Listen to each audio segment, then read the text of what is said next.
Okay,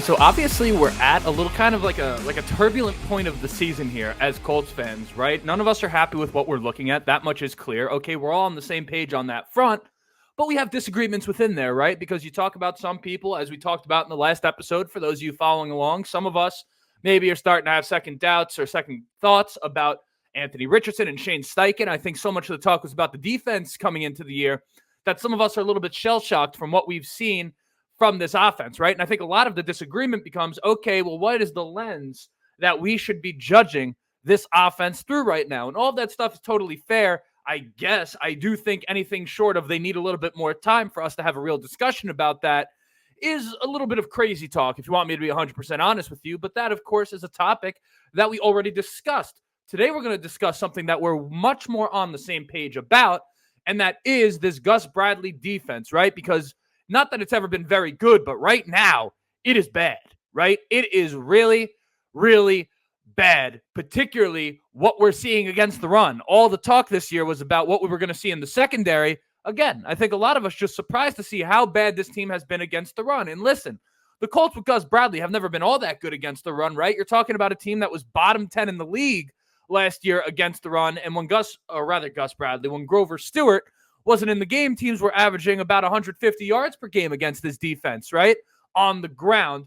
So it was never that great. But what we're seeing to start this season is really the extreme end of how bad this thing can get. And as is the case with all extreme moves in one direction or the other, for those of you who are in the markets and things of that nature, you know that it's likely that this thing settles down to some degree. But ultimately, barring the perfect personnel put in at the perfect time and perfect execution from that personnel, there's very little that this Gus Bradley-based defense is going to be able to do to stop the run at a high level with any form of consistency, right? We talk about the idea of getting this thing figured out, and what I'm trying to say is that if Gus Bradley continues to run the base defense, which we're going to go over today, about 90% of the time, 80% of the time, I have no real numbers to back this up. This is just to my eye. If he runs it as often as he does, there's not much we're going to be able to do. And Bill Belichick, obviously, I believe was on Pat McAfee. It was either Pat McAfee or the Manning cast. I'm just picturing the view with his head in a box and like other guys' head in a box, and you're kind of watching, right, that show type of atmosphere with multiple people on it.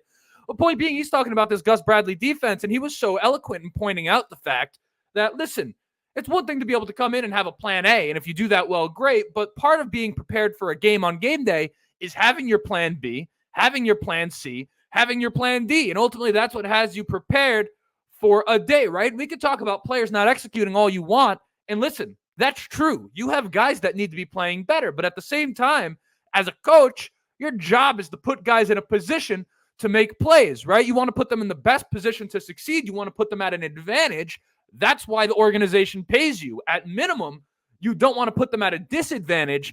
And right now, I think that's what Gus Bradley's doing. I think you have a defense and guys who are at a disadvantage because of the coach and kind of how he has them set up going into a game, because all they can do is run the scheme that he provides, right? You can't play with outside of that because everyone has to be on the same page. So that's what you rely on the coach for, to come in and set you up for success. And then if he doesn't, you kind of end up in a situation like the Colts are in right now. So what we're going to do today, something a little bit different. We're going to pull out the whiteboard. We're going to go through some X's and O's to the best of my ability. Of course, okay, I'm not an expert, but I could get you pretty close. We're going to break down Gus Bradley's defense so you know more when you talk about this defense and you say the bend don't break defense, that's not working. We're going to show what the bend don't break defense, what that actually means, and what the assignments are of these players in this defense, and kind of give you some context as to what that looks like. This hand motion right there, that was a foreshadow. That's the goal of the defense, okay? Regardless, I'm going to go over that. And then I'm going to even expand upon it and say why I think it's not working, particularly against the run. Again, I won't be able to tell you for absolute certain. There's a gray area in that conversation, but I'm going to give my best educated guess as to what we're seeing there. And that's going to be it. But before we do, you know what it is? I have to introduce myself. My name is Justin. This right here is the Riding the Bench Colts podcast. As always, ask anyone watching on YouTube and enjoying the show, Go ahead, shoot it a like. It's going to help me get out to as many Colts fans as humanly possible. Of course, subscribe if you want to be a part of the journey. We're in 2700s, shooting for 28, then 3,000, 5,000, 10,000, a million Colts fans on Mars by the time it's all said and done. If I have my way, audio listeners, 5-star review. That's going to help me greatly. That's one of those places I really want to get out to more people. We're having pretty solid success on YouTube. Audio version, not quite as much. The reviews are one of the main metrics that Apple and Spotify use to ensure whether or not they should be pushing this podcast out to more people. That would be great. But most importantly, let's talk the Colts. Only Colts, nothing but the Colts. We don't talk about anything else over here, just football. That's all it is on this channel right here. Allow me a moment to share my screen, get in presenter mode, and we will get to business. All right. I'm reading. Filibuster, Justin. My goodness. Okay, there we are. Can you see that? Looks like you can by my view. Okay, so what you're looking at, this is when they say X's and O's, right? This is what we're talking about. I'm actually missing, oh, goodness gracious. Can we zoom out on this? Yep.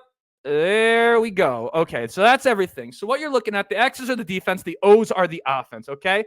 So this offense, of course, right, this can change all the time. But what you're looking at on the defensive side of the ball that we're about to cover, this in a perfect world is what Gus Bradley would run 80, 90% of the time. We're going to go over what everyone's assignment is in this defense right here, okay? So I want to start with this safety up top. Gus Bradley runs what they call a cover 3, okay? Really a cover 3 shell, okay? So you have this gentleman right here. This is really your Julian Blackmon, okay?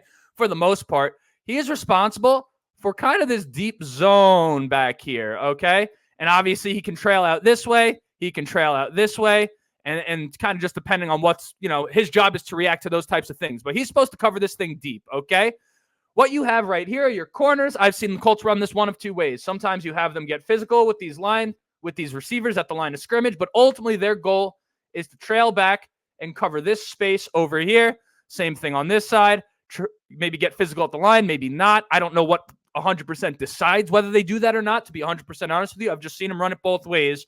But ultimately, they work. They trail back right here, okay? You have your linemen. I'm not going to draw lines for them, but they come down. They just rush straight. The Colts don't do a lot with stunts here and things of that nature, having these guys contain. Very much just straight pass rush. That's what they have these linemen do, okay? This right here is going to be your Kenny Moores of the world, okay? And this guy right here is going to be either your Ronnie Harrisons, your Jalen Carleys, these linebacker safety hybrids, okay? Or it's going to be your Nick Cross, okay? And their assignment ultimately is to leak down here and cover this space, occupy this space and everything that's going on over here. And then you have your linebackers who are kind of dropped back into depth over here, right? Drop back here. And then Kenny Moore comes down, and he, much like the other guy, covers this space right here. So this is your bend but don't break defense. This is a cover 3 shell. Now, I'm not entirely sure why they call it a shell, but I've always thought, and some of you could correct me if I'm wrong, I thought it was because of the goal of the defense, right? Kind of forms a shell. The idea is you keep everything, right? You want nothing up here and everything in front of you here. And I think maybe that kind of looks like the top of the shell, right? If you think of the shape of a shell, I guess the top of it's rounded. I think that's why they call it that. But the goal, I don't know, is to keep everything in front of you here. That's the goal of the defense that Gus Bradley's running. In a perfect world, he's running this 90% of the time. Now, the thing that gets misconstrued about this is that this defense inherently isn't a bad defense, right? There are things to this defense. There's positives to this defense, okay? Obviously, the goal is to not really get beat over the top. When you have these corners cheat down so much, you do end up with some trouble back here and back here, as opposed to maybe having them start deep and go back there, okay? But the goal is to say we want to keep this thing in front of us. That's why they call it bend, don't break, if that's making sense to you so far. Now, the thing about this Gus Bradley defense, as I said, he wants to run this around 80, 90% of the time, around something like that. I keep using those anecdotal numbers, but my point is that he very much relies more so, and I'm going to erase some of this while I'm talking, he relies on personnel changes to make the difference, as opposed to changes in the defense. Now, the positives of that is as a defender, you don't really have to worry about too much. In theory, the idea is that if you have to do the same thing over and over and over again as a defender, you should get pretty good at executing it, right? But the downside to that type of thing, of course, is that the offense knows what you're going to do because you're running it over and over again. And when I talk about personnel changes, excuse me if I'm bouncing all over the place, but I'm just trying to cover everything. Essentially, as opposed to changing your front, right? And this is what they did in the second half, by the way, against the Packers, not to go on too much of a digression. But what they were able to do against the Green Bay Packers in the second half is they were able to remove one of these linebackers and they were able to bring another guy down on the defensive line. Now you had 5 guys here. Maybe they took someone out of the secondary. Point being, as opposed to doing that, what Gus Bradley would really like to do are change the bodies, right? So maybe if you're getting run all over, this becomes your safety hybrid, your safety linebacker hybrid, more a guy like Carlies, I don't know how to pronounce his name, as opposed to a guy like Nick Cross, get the bigger body in there, but run the same defense. On the defensive line, maybe this turns into Grover, Raekwon Davis, right? As opposed to Raekwon Davis and, I don't know, Taven Bryan or Buckner, right? But the idea is that you want to take players and put them in spots and rely on the personnel to be the adjustment as opposed to changing the defense. Now, this is a problem. And this defense, again, we're going to draw this back out. I guess maybe I didn't have to erase it. Here's the problem that I think the Colts end up facing on the defensive side of the ball when it comes to the run, right? Number one, you put your defense in a very, very tough spot, particularly the linebackers, right? Because they, as I said, what are they responsible for? They're actually responsible for this deep part of the field over here, right? So they're so important to making sure that this thing is bend, don't break. If you're an offense, right? If you're a linebacker and you sell out for the run here and they hit you with a play action, well, what's going to happen is you've now cheated down, right? So when you come here, right, that leaves, because this guy's leaking out here and this guy's leaking out here, that leaves all of this space, in theory, wide open. And now this guy's in a position where he can't cheat for it because he's the only guy covering over the top, right? And the linebackers ultimately are leaving this space open. But at the same time, what are you supposed to do, right? If you're getting the ball run all over you, at some point, you have to cheat up if you're one of these linebackers. And that's when teams hit you in this area right here. And that's when we see these linebackers are bad in coverage. That's what we're talking about, okay? Now, what I think is really happening in the running game is I think the Colts are so concerned, and these linebackers particularly are so concerned about getting beat over the top, right, that they're almost frozen in place, where they're saying, okay, well, we don't want to sell out for the run because we know if they pass, we have to cover all this ground, right? But at the same time, we don't want to drop back so far before we know. So they're kind of just stuck here waiting to see what's in front of them, okay? The problem is when you're in that spot, and let's say this team runs the ball here, your linebackers are frozen, and now you talk about the blocking assignments here. Well, okay, you have a guy, right? You have this tight end, comes, blocks here, right? You have this tackle will chip here, and now with Zaire Franklin, let's say frozen, that gives this guy the time to get up here and get in the way, right?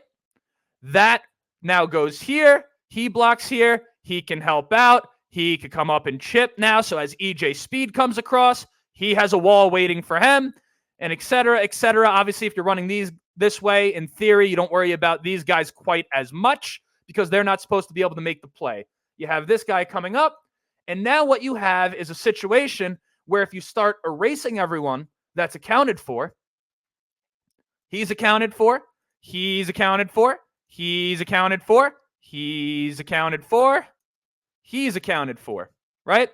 That's why, and then you have Nick Cross over here. That's why you see him coming out of a game with 20 tackles, because he's the only one that has a chance on this play, and it becomes if he gets the tackle, he gets the tackle. If he doesn't, this guy's off to the races. That's what we're starting to see with the Colts. Now, in theory, in the running game, always are you going to run into a numbers game, and it's always, in theory, supposed to be in the offense's favor. Now, ultimately, what you're relying on is your guys to win a matchup, because even though this guy's accounted for and this guy's accounted for, if you win the battle, you win the battle, right? Just because you have mano a mano, that's a one-on-one game. Someone has to win it. Now, that becomes, in spurts, Not easy, but you can expect guys like DeForest Buckner and Grover Stewart, et cetera, to win a matchup here and there, and that's totally fine. The problem that the Colts run into, as I said before, is that when you're running the same exact defense for the entire game, it becomes way harder for those guys to win the matchup because, quite frankly, the offense at some point knows exactly how those guys are going to move within their assignments, right? Every player has tendencies, strengths, and weaknesses. The way that Nick Cross plays this assignment right here isn't the same way that Ronnie Harrison's going to play this assignment right here. Well, he's responsible for the same spot, but he may have strengths in terms of his lateral speed or his ability to get to one spot versus Nick Cross's ability to get to another spot, et cetera, et cetera. It becomes real easy for an offense to attack the opposing, right? To figure out who do they need to attack, who do they need to isolate, and when do they need to isolate them and attack them. That's the problem that the Colts are facing, in my opinion, in the run game in this base defense, is that the linebackers are in a spot where they're responsible for so much in the passing game that you can't sell out for the run, right? And then on top of that, the offense knows exactly what is coming. Some of that's a little bit obvious, but I think just breaking it down from an X's and O's perspective maybe gives you a little bit of a better idea. Now, if you're the Colts, one of the things you can do here, and this isn't like a fix-all solution, but work with me here as I try to draw through it. If you could find a way, and forget the rest of the defense, right, for a second, I'm just talking about an individual guy's assignment. Again, I'm not a defensive coordinator, so there does come a point where my knowledge stops, right? But let me draw these guys back in. Hold on one second, right? So you have your defensive lineman here. He's kind of lined up on the outside. There's your pass rusher, right? And you have these linebackers again, okay? If as opposed to being responsible for this zone right here, get the red in there, as opposed to being responsible for this zone right here. Now, of course, this changes the entire defense for it to make sense, but maybe you start playing a little bit more man, right?